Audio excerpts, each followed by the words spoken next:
नमस्कार मित्रों, मैं Acharya Krishnadev world welfare mission Delhi से आपका फिर से एक बार स्वागत करते हैं। मित्रों, काम की कुछ चीज़ें हम आपसे शेयर करते जा रहे हैं जिससे आपके जीवन में कुछ इसका लाभ हो और भी लोगों को आप इसका लाभ पहुंचा सके शेयर करके। आज मैं आपको वज्रासन के बारे में बताने वाला हूं, जो अपने आप में एक आसन है। आप देख सकते हैं जिस आसन में मैं अभी बैठा हूं इसी को कहते हैं वज्रासन। तो आपने हो सकता है ऐसे पहले भी बैठ के देखा हो लेकिन आपको इसका नाम ना पता हो। ये एक ऐसा आसन है जो आप भोजन करने के बाद भी कर सकते हैं, बल्कि करना चाहिए। 5 से 10 मिनट आपको बैठना चाहिए हर एक बार, कुछ भी आप खाना खाते हैं तो। कभी जैसे आप चाहे हल्का खाना खाते हो, भारी खाना खाते हो, लेकिन हर एक बार कुछ भी भोजन करने के बाद आप ऐसे बैठ सकते हैं वज्रासन में। जिनको घुटने में दर्द हो या एंकल में कुछ फ्रैक्चर हो या पैर में कुछ ज्यादा ही तकलीफ हो तो आप इसको अवॉइड करें। लेकिन शुरू में आप लंबे समय तक नहीं बैठ सकते, तो आप आधे मिनट के लिए, 1 मिनट के लिए, 2 मिनट के लिए, जितनी देर आप आराम से बैठ सकते हो बैठने का जरूर प्रयास कीजिए।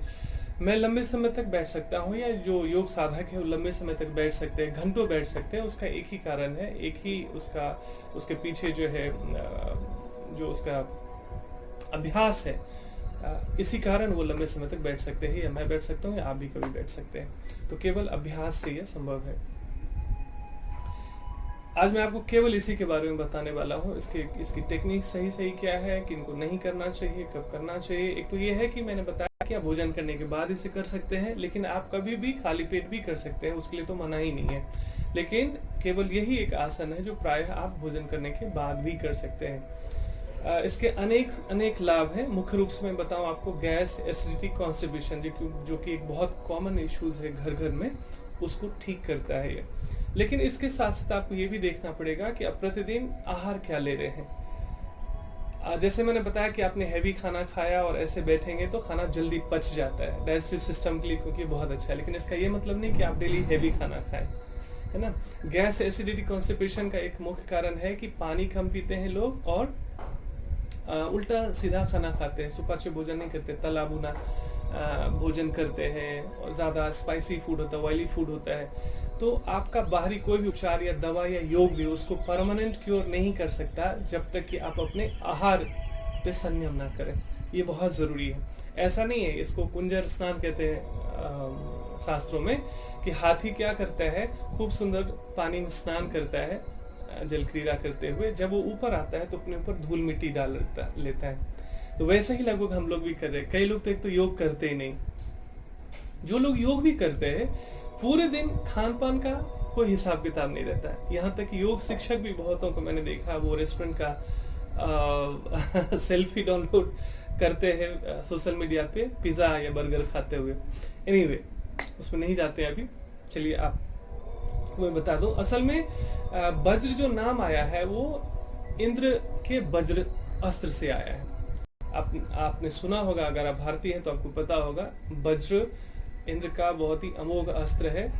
और ये साधना करने से, ये योगासन करने से आपका शरीर भी और मन भी वज्र की तरह मजबूत हो जाएगा।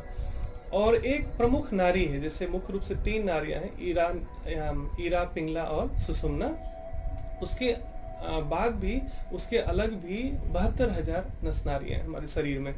तो उसमें से एक मुख्य नारी है जिसका नाम है वज्र नारी, जो कि हमारे रिप्रोडक्टिव सिस्टम और जेनिटल सिस्टम को रेगुलेट करता है, बैलेंस करता है।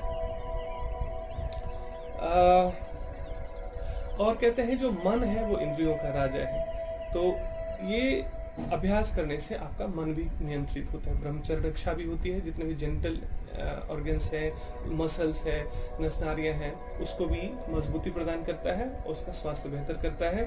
आध्यात्मिक भी इसके बहुत सारे लाभ है। मैं आपको छोटे छोटे पहले मुख्य चीजें बता दूं।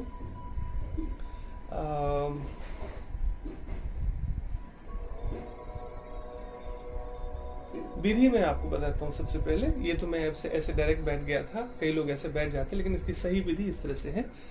एक तो ये देखिए, एक तो सामने इस तरह से दिखता है ये, और पीछे इस तरह से होगा। एरिया दोनों बाहर की तरफ, और उसके बीच में आराम से बैठ जाए।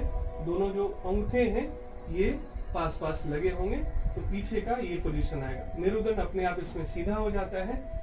और वैसे इसकी विधि इस तरह से है कि मैट पर आप अच्छे से बैठ जाइए, ऐसे इस तरह से। आप चाहे तो हाथ को ऐसे टिका सकते हैं यहाँ पर, और एक पैर को आराम से मोड़कर नितंब के नीचे रखें, फिर दूसरे पैर को भी इसी तरह मोड़कर नितंब के नीचे रखें, और स्वाभाविक रूप से आपका मेरुदंड सीधा हो जाता है। और यही वज्रासन है। इसमें आप जितने देर बैठ सकते हैं, बहुत जबरदस्ती नहीं करना है, जितने देर आप आराम से बैठ सकते हैं बैठ जाइए। और दूसरा है कि आप और लंबे समय तक इसमें टिके रहना चाहते हैं तो आप जो आपका योगा मैट है उसको रोल कर सकते हैं, आप आधा वो गोला पैर के नीचे रख सकते हैं, इससे भी आप लंबे समय तक बैठ सकते हैं। दूसरा, जैसे इस तरह टॉवेल रोल करके भी आप एंकल के नीचे रख सकते हैं।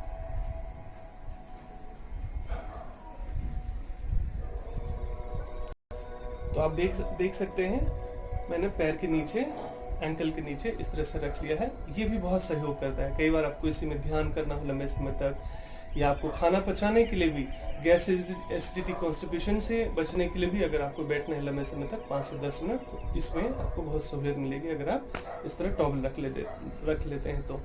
दूसरा क्या है कि अगर आपका पैर ऐसे थकने लगे, दुखने लगे, तो दोनों पैरों को इससे साथ में रखते हैं, हाथ को ऐसे घुटनों पर रखते हैं, तो आप दोनों पैरों में थोड़ी सी दूरी बना लेंगे घुटनों में, तो भी थोड़ा सा आप लंबा टिक सकते हैं, थोड़ा सा सहूलियत मिलता है इसमें आपको। तो ये तो है विधि, और जैसे जैसे अभ्यास करेंगे आप इसमें सहज होते जाएंगे।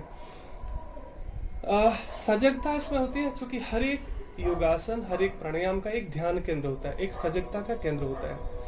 तो वैसे शारीरिक रूप से जो सजगता का केंद्र है उसमें है सांस प्रश्वास पे, सांस कैसे चल रही है आपकी, उस पे आपको आंख बंद करके थोड़ा सा ध्यान जैसा भी हो जाएगा 5 मिनट, क्योंकि आप क्या करेंगे, तो आप 5 मिनट आंखें बंद करके सांसों पर ध्यान दीजिए, कैसे आ रही है जा रही है स्वाभाविक रूप से।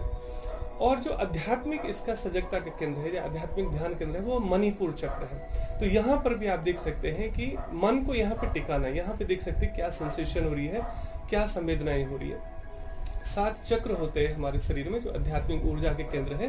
तो मेरुदंड का जो सबसे निचला भाग है, जो बॉटम पॉइंट है, वो है मूलाधार चक्र, उसके ऊपर स्वाधिष्ठान चक्र, फिर मणिपुर चक्र, जिसमें मैंने कहा वज्रासन में आपको ध्यान केंद्रित करना है। फिर हार्ट के पैरेलल में यहाँ पे सेंटर में है अनाहत चक्र या हृदय चक्र, गले में विशुद्धि चक्र, दोनों भुवों के बीच में आज्ञा चक्र, और सबसे ऊपर सहस्त्रार चक्र। तो यहाँ पर आपको मणिपुर चक्र पे फोकस करना है। तो ये तो है आपका सजगता और ध्यान का केंद्र। लाभ में बताऊं, जो बाकी मैंने लाभ बताया उसके अलावा देख लीजिए, इसमें जो हर्निया के पेशेंट है उनके लिए प्रतिरोधक का काम करता है, उनके लिए बहुत लाभकारी है। जो बवासीर जिनको हाइड्रोसिल हो जाता, पाइल्स, जिनको पाइल्स हो जाता है, उनके लिए भी बहुत बहुत लाभकारी है ये।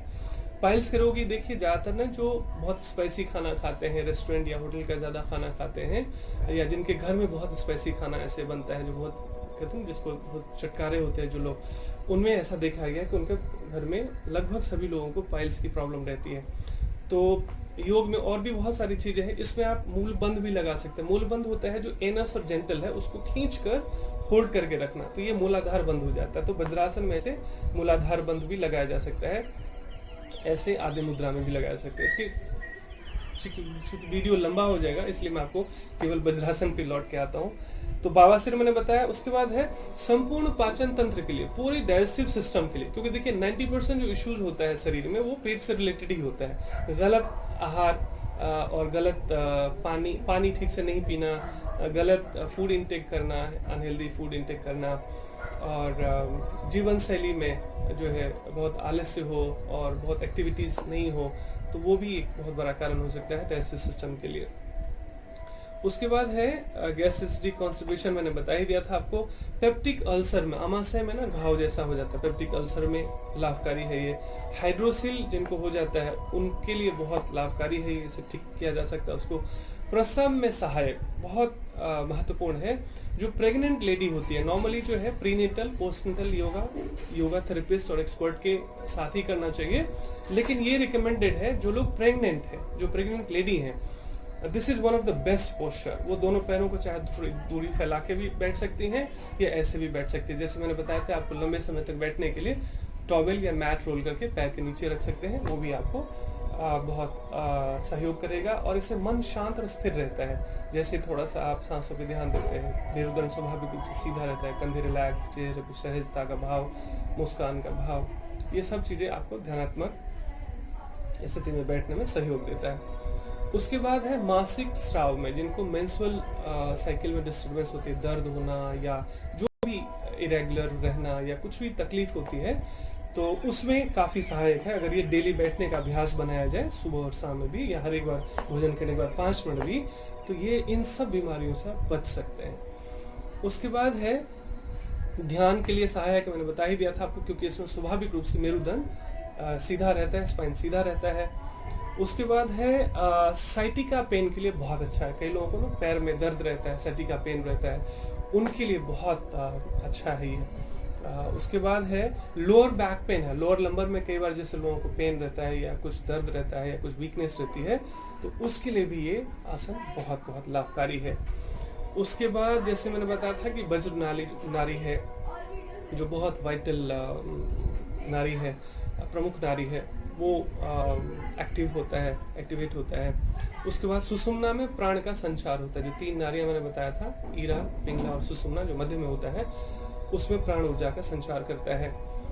और यदि दर्द होने लगे, मैंने बताया भी था, तो फिर दोनों पैरों को सीधा रख के एक एक करके और दोनों पैरों को थोड़ा सा मूव कीजिए, तो थोड़ा सा जो भी स्टिफनेस है वो सब रिलीज हो जाएगा। ब्लड सर्कुलेशन होने से पूरे पैर में जो भी कोई अनकंफर्ट स्ट्रेन है वो सब नॉर्मल हो जाएगा। तो ये था वज्रासन के लाभ और विधि।